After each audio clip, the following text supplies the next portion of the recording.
বছর ঘুরলেই লোকসভা ভোট, সেদিকে লক্ষ্য রেখে জেলায় জেলায় কর্মসূচিতে নেমে পড়েছে তৃণমূল কংগ্রেস। লোকসভা ভোটে বাংলায় কি কংগ্রেসের সঙ্গে তৃণমূলের জোট হবে? বৃহস্পতিবার তৃণমূলের সর্ববয় নেত্রী মমতা বন্দ্যোপাধ্যায়ের বক্তব্যে প্রস্তাবিত জোট নিয়ে আরো জোরদার হলো সেই জল্পনা।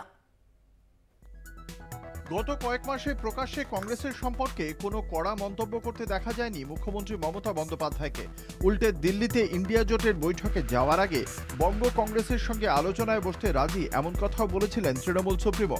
তবে সমঝোতার মাপকাঠি বুঝে ওঠার আগেই ফের উলটপুরাণ।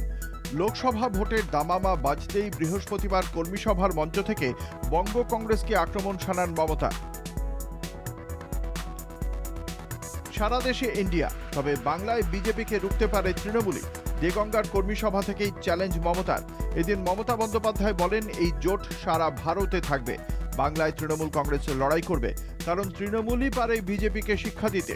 বাংলা সারা ভারতকে পথ দেখাবে, বিজেপি আর সিপিএম কে ভোট নয়। তবে এই সারিতে কংগ্রেসকে আনলেন না নেত্রী।